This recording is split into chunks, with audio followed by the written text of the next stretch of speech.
أعوذ بالله من الشيطان الرجيم.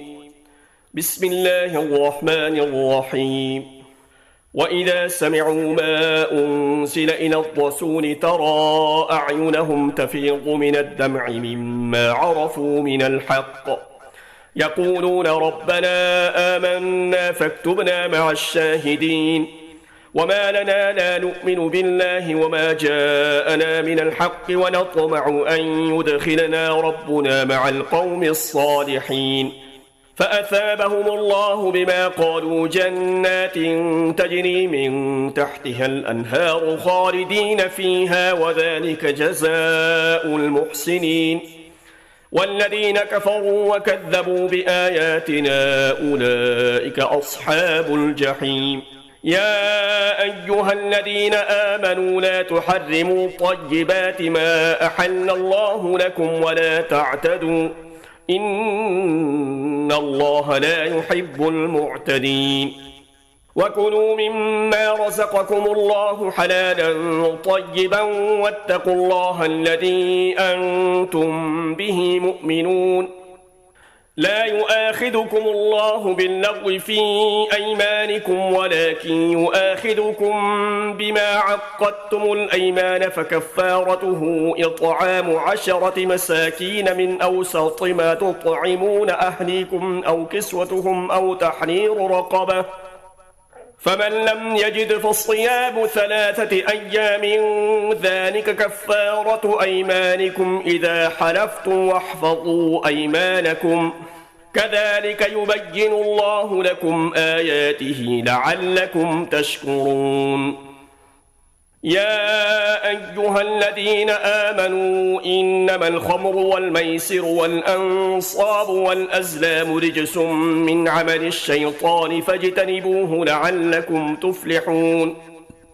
إنما يريد الشيطان أن يوقع بينكم العداوة والبغضاء في الخمر والميسر ويصدكم عن ذكر الله وعن الصلاة فهل أنتم منتهون. وأطيعوا الله وأطيعوا الرسول واحذروا فإن توليتم فاعلموا أنما على رسولنا البلاغ المبين. ليس على الذين آمنوا وعملوا الصالحات جناح فيما طعموا إذا ما اتقوا وآمنوا وعملوا الصالحات ثم اتقوا وآمنوا ثم اتقوا وأحسنوا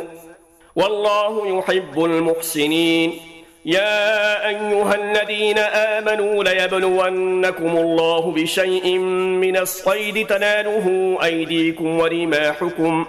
ليعلم الله من يخافه بالغيب فمن اعتدى بعد ذلك فله عذاب أليم. يا أيها الذين آمنوا لا تقتلوا الصيد وأنتم حرم ومن قتله منكم متعمدا فجزاء مثل ما قتل من النعم يحكم به ذوى عدل منكم هديا بالغ الكعبة أو كفارة طعام مساكين أو عدل ذلك صياما ليذوق وبال أمره عفى الله عما سلف ومن عاد فينتقم الله منه والله عزيز ذو انتقام. أحل لكم صيد البحر وطعامه متاعا لكم وللسيارة وحرم عليكم صيد البر ما دمتم حرما واتقوا الله الذي إليه تحشرون. جعل الله الكعبة البيت الحرام قياما للناس والشهر الحرام والهدي والقلائد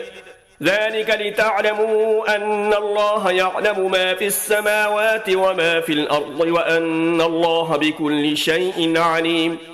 اعلموا أن الله شديد العقاب وأن الله غفور رحيم. ما على الرسول إلا البلاغ والله يعلم ما تبدون وما تكتمون.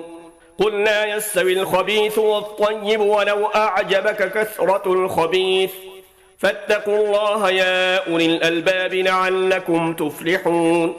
يا أيها الذين آمنوا لا تسألوا عن أشياء إن تبد لكم تسؤكم وإن تسألوا عنها حين ينزل القرآن تبد لكم عفى الله عنها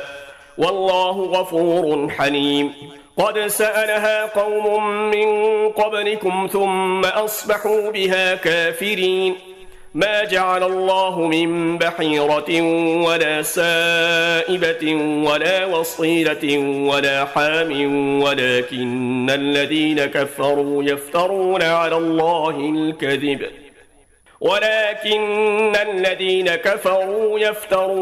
الله الكذب وأكثرهم لا يعقلون. وإذا قيل لهم تعالوا إلى ما أنزل الله وإلى الرسول قالوا حسبنا ما وجدنا عليه آباءنا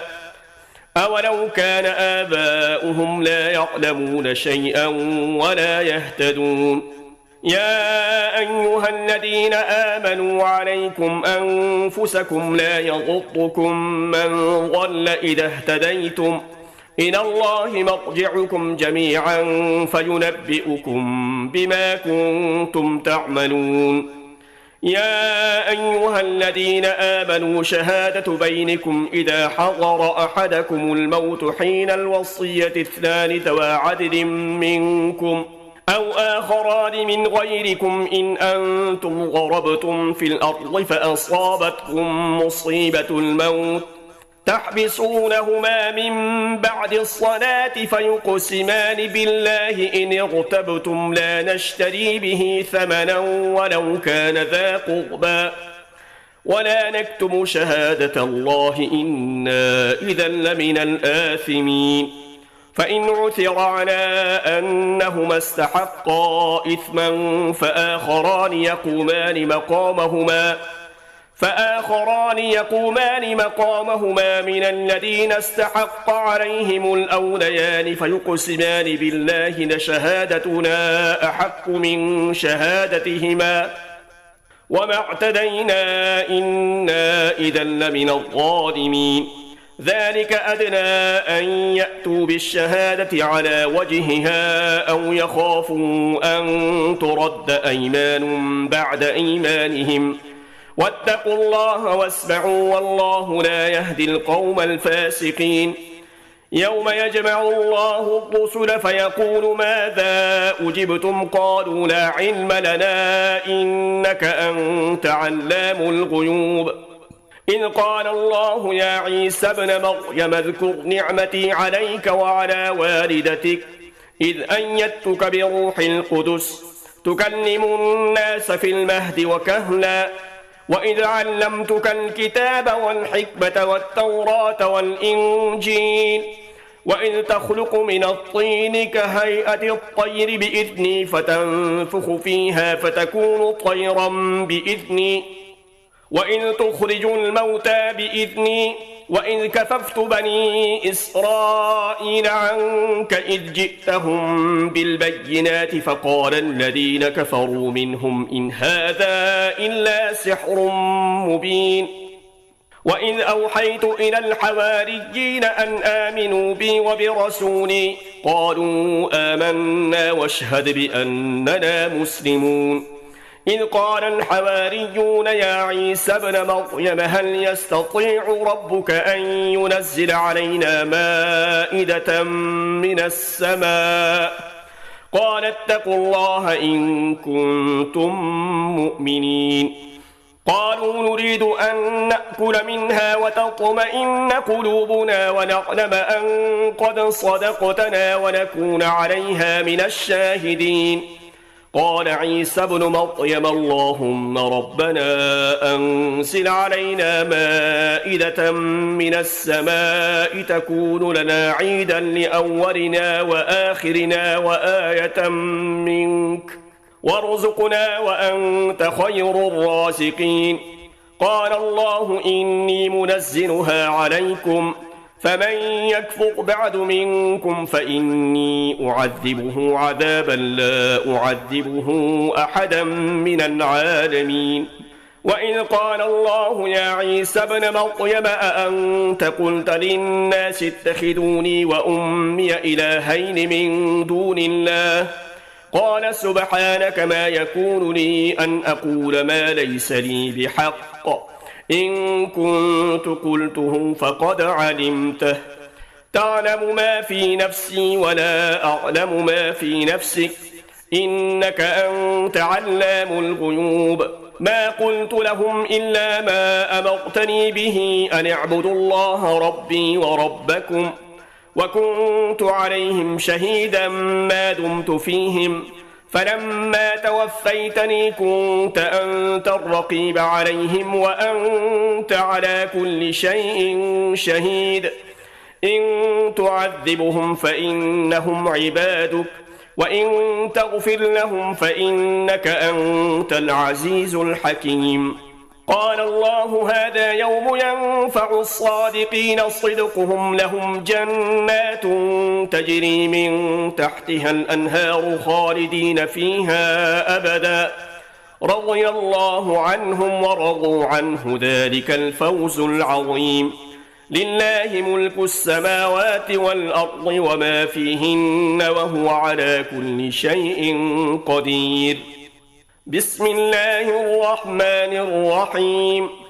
الحمد لله الذي خلق السماوات والأرض وجعل الظلمات والنور ثم الذين كفروا بربهم يعدلون هو الذي خلقكم من طين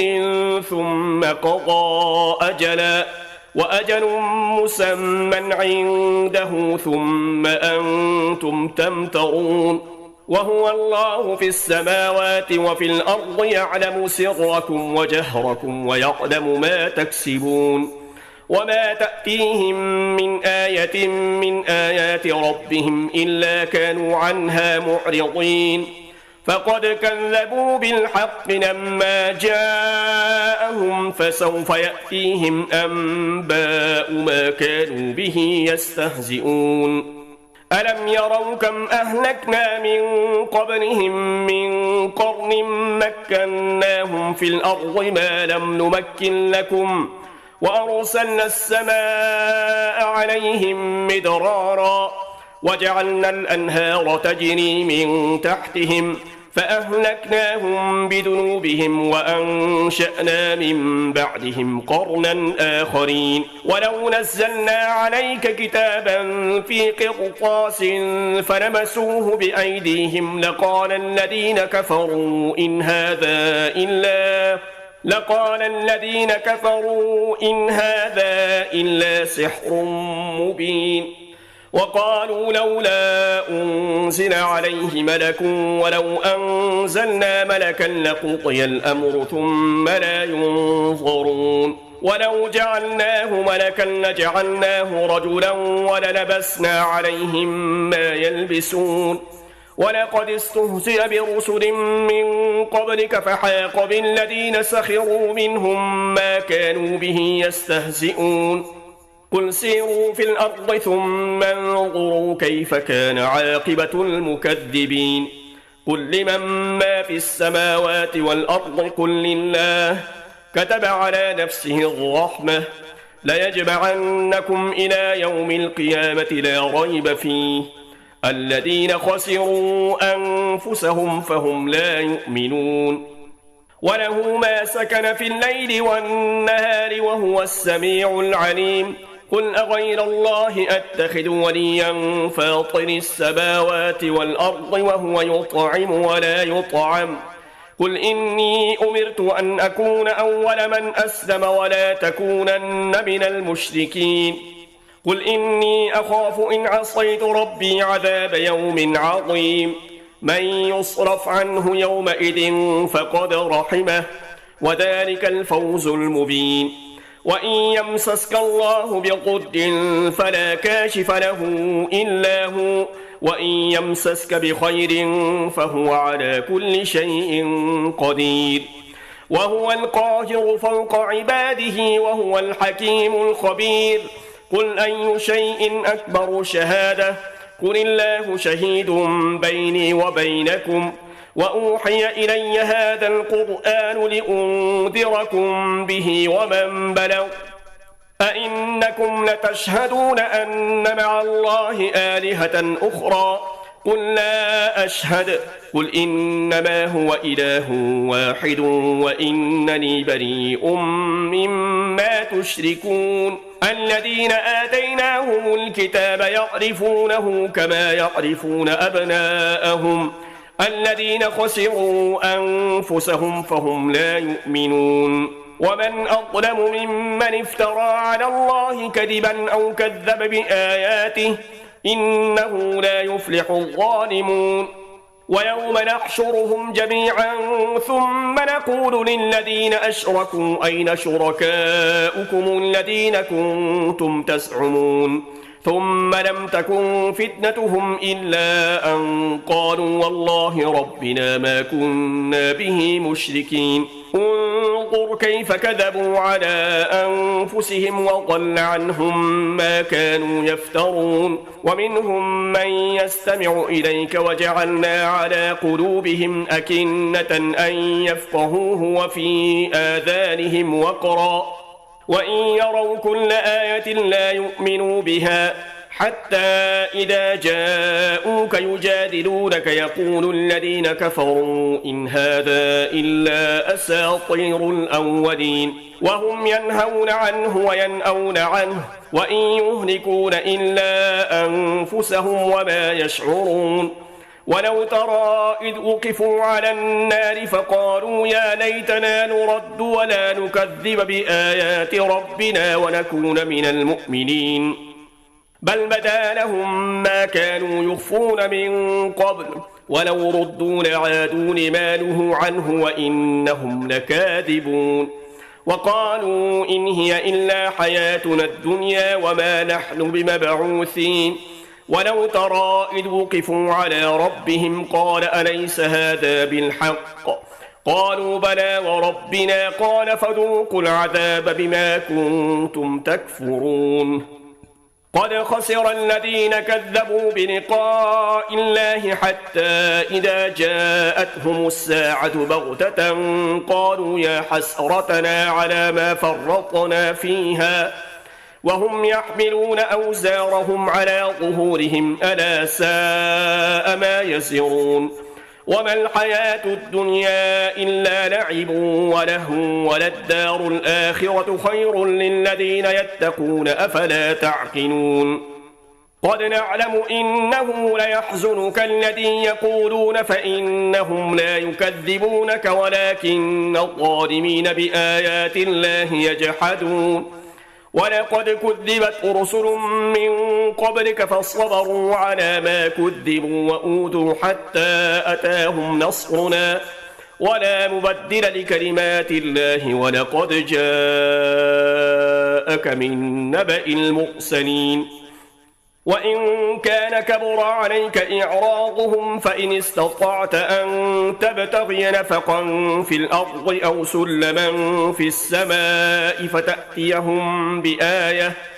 ولو شاء الله لجمعهم على الهدى فلا تكونن من الجاهلين إنما يستجيب الذين يسمعون والموتى يبعثهم الله ثم إليه يرجعون وقالوا لولا نزل عليه آية من ربه قل إن الله قادر على أن ينزل آية ولكن أكثرهم لا يعلمون وما من دابة في الأرض ولا طائر يطير بجناحيه إلا أمثالكم ما فرطنا في الكتاب من شيء ثم إلى ربهم يحشرون والذين كذبوا بآياتنا صم وبكم في الظلمات من يشاء الله يضلله ومن يشأ يجعله على صراط مستقيم قل أرأيتكم إن أتاكم عذاب الله أو أتتكم الساعة أغير الله تدعون إن كنتم صادقين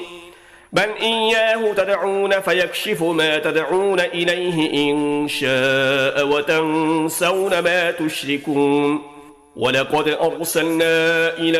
أمم من قبلك فأخذناهم بالبأساء والضراء لعلهم يتضرعون فلولا إذ جاءهم بأسنا تضرعوا ولكن قست قلوبهم وزين لهم الشيطان ما كانوا يعملون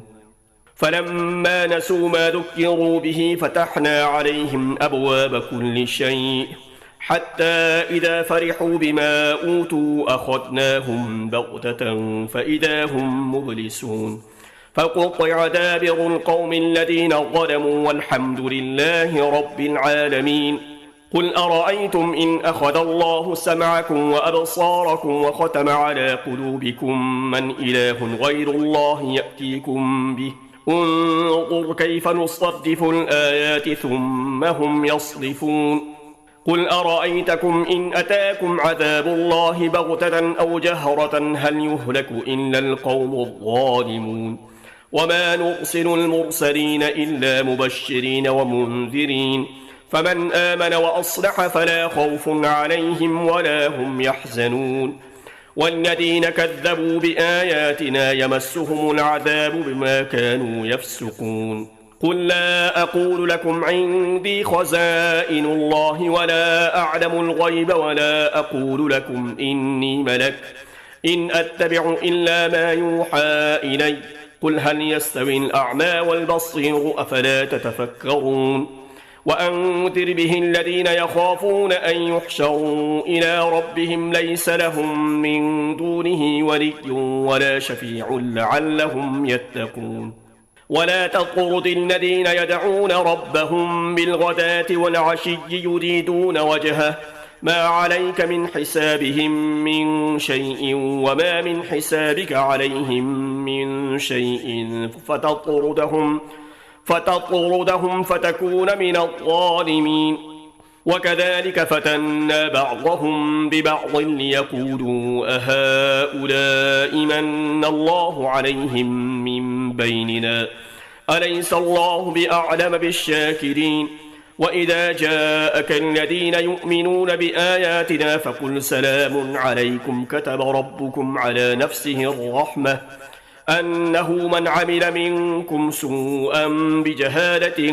ثم تاب من بعده وأصلح فأنه غفور رحيم وكذلك نفصل الآيات ولتستبين سبيل المجرمين قل إني نهيت أن أعبد الذين تدعون من دون الله قل لا أتبع أهواءكم قد ضللت إذا وما أنا من المهتدين قل إني على بينة من ربي وكذبتم به ما عندي ما تستعجلون به إن الحكم إلا لله يقص الحق وهو خير الفاصلين قل لو أن عندي ما تستعجلون به لقضي الأمر بيني وبينكم والله أعلم بالظالمين وعنده مفاتح الغيب لا يعلمها إلا هو ويعلم ما في البر والبحر وما تسقط من ورقة إلا يعلمها ولا حبة في ظلمات الأرض ولا رطب ولا يابس إلا في كتاب مبين وهو الذي يتوفاكم بالليل ويعلم ما جرحتم بالنهار ثم يبعثكم فيه ليقضى أجل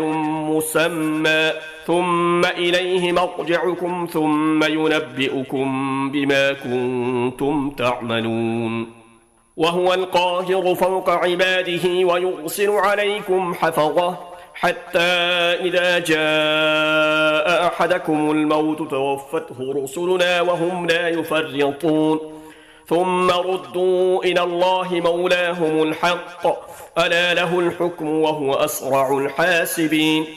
قل من ينجيكم من ظلمات البر والبحر تدعونه تضرعا وخفية لئن أنجانا من هذه لنكونن من الشاكرين قل الله ينجيكم منها ومن كل كرب ثم أنتم تشركون قل هو القادر على أن يبعث عليكم عذابا من فوقكم أو من تحت أرجلكم أو يلبسكم شيعا ويذيق بعضكم بأس بعض انظر كيف نصرف الآيات لعلهم يفقهون وكذب به قومك وهو الحق قل لست عليكم بوكيل لكل نبأ مستقر وسوف تعلمون وإذا رأيت الذين يخوضون في آياتنا فأعرض عنهم حتى يخوضوا في حديث غيره وإما ينسينك الشيطان فلا تقعد بعد الذكرى مع القوم الظالمين وما على الذين يتقون من حسابهم من شيء ولكن ذكرى لعلهم يتقون وذر الذين اتخذوا دينهم لعبا ولهوا وغرتهم الحياة الدنيا وذكر به أن تبسل نفس بما كسبت ليس لها من دون الله ولي ولا شفيع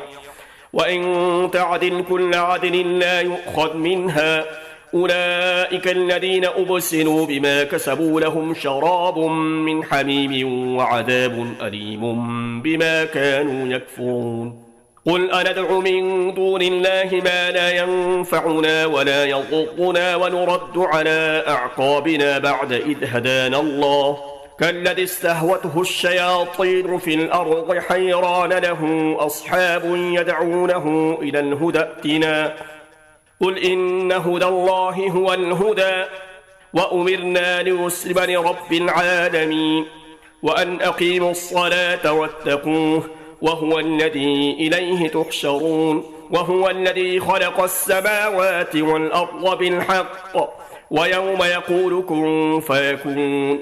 قوله الحق وله الملك يوم ينفخ في الصور عالم الغيب والشهادة وهو الحكيم الخبير وإذ قال إبراهيم لأبيه آذر أتتخذ أصناما آلهة إني أراك وقومك في ضلال مبين وكذلك نري إبراهيم ملكوت السماوات والأرض وليكون من الموقنين فلما جن عليه الليل رأى كوكبا قال هذا ربي فلما أفل قال لا أحب الآفلين فلما رأى القمر بازغا قال هذا ربي فلما أفل قال لئن لم يهدني ربي لأكونن من القوم الضالين فلما رأى الشمس بازغة قال هذا ربي هذا أكبر فلما أفلت قال يا قوم إني بريء مما تشركون إني وجهت وجهي للذي فطر السماوات والأرض حنيفا وما أنا من المشركين وحاجه قومه قال أتحاجوني في الله وقد هدان ولا أخاف ما تشركون به إلا أن يشاء ربي شيئا وسع ربي كل شيء علما أفلا تتذكرون وكيف أخاف ما أشركتم ولا تخافون أنكم أشركتم بالله ما لم ينزل به عليكم سلطانا فأي الفريقين أحق بالأمن إن كنتم تعلمون الذين آمنوا ولم يلبسوا إيمانهم بظلم أولئك لهم الأمن وهم مهتدون وتلك حجتنا آتيناها إبراهيم على قومه نرفع درجات من نشاء إن ربك حكيم عليم ووهبنا له إسحاق ويعقوب كلا هدينا ونوحا هدينا من قبل ومن ذريته داود وسليمان وأيوب ويوسف وموسى وهارون وكذلك نجزي المحسنين وزكريا ويحيى وعيسى وإلياس كل من الصالحين وإسماعيل واليسع ويونس ولوطا وكلا فضلنا على العالمين ومن آبائهم وذرياتهم وإخوانهم واجتبيناهم وهديناهم إلى صراط مستقيم ذلك هدى الله يهدي به من يشاء من عباده ولو أشركوا لحبط عنهم ما كانوا يعملون أولئك الذين آتيناهم الكتاب والحكم والنبوة فإن يكفر بها هؤلاء فقد وكلنا بها قوما ليسوا بها بكافرين. أولئك الذين هدى الله فبهداه مقتده قل لا أسألكم عليه أجرا إن هو إلا ذكرى للعالمين. وما قدروا الله حق قدره إذ قالوا ما أنزل الله على بشر من شيء قل من أنزل الكتاب الذي جاء به موسى نورا وهدى للناس تجعلونه قراطيس تبدونها وتخفون كثيرا وعلمتم ما لم تعلموا أنتم ولا آباؤكم قل الله ثم ذرهم في خوضهم يلعبون. وهذا كتاب أنزلناه مبارك مصدق الذي بين يديه ولتنذر أم القرى ومن حولها والذين يؤمنون بالآخرة يؤمنون به وهم على صلاتهم يحافظون. ومن أظلم ممن افترى على الله كذبا أو قال أوحي إلي ولم يوح إليه شيء ومن قال سأنزل مثل ما أنزل الله ولو ترى إذ الظالمون في غمرات الموت والملائكة باسطوا أيديهم أخرجوا أنفسكم اليوم تجزون عذاب الهون بما كنتم تقولون على الله غير الحق وكنتم عن آياته تستكبرون. ولقد جئتمونا فرادا كما خلقناكم أول مرة وتركتم ما خولناكم وراء ظهوركم وما نرى معكم شفعاءكم الذين زعمتم أنهم فيكم شركاء لقد تقطع بينكم وضل عنكم ما كنتم تزعمون. إن الله فارق الحب والنوى يخرج الحي من الميت ومخرج الميت من الحي ذلكم الله فأنى تؤفكون. فارق الإصباح وجعل الليل سكنا والشمس والقمر حسبانا ذلك تقدير العزيز العليم. وهو الذي جعل لكم النجوم لتهتدوا بها في ظلمات البر والبحر قد فصلنا الآيات لقوم يعلمون. وهو الذي أنشأكم من نفس واحدة فمستقر ومستودع قد فصلنا الآيات لقوم يفقهون. وهو الذي أنزل من السماء ماء فأخرجنا به نبات كل شيء فأخرجنا منه خضرا نخرج منه حبا متراكبا ومن النخل من طلعها قنوان دانية وجنات من أعناب والزيتون والرمان مشتبها وغير متشابه انظروا إلى ثمره إذا أثمر وينعه إن في ذلكم لآيات لقوم يؤمنون. وجعلوا لله شركاء الجن وخلقهم وخرقوا له بنين وبنات بغير علم سبحانه وتعالى عما يصفون. بديع السماوات والأرض أنى يكون له ولد ولم تكن له صاحبة وخلق كل شيء وهو بكل شيء عليم. ذلكم الله ربكم لا إله إلا هو خالق كل شيء فاعبدوه وهو على كل شيء وكيل. لا تدركه الأبصار وهو يدرك الأبصار وهو اللطيف الخبير. قد جاءكم بصائر من ربكم فمن أبصر فلنفسه ومن عمي فعليها وما أنا عليكم بحفيظ. وكذلك نصرف الآيات وليقولوا درست ولنبينه لقوم يعلمون. اتبع ما أوحي إليك من ربك لا إله إلا هو وأعرض عن المشركين.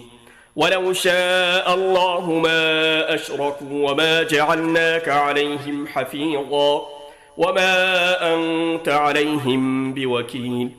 ولا تسبوا الذين يدعون من دون الله فيسبوا الله عدوا بغير علم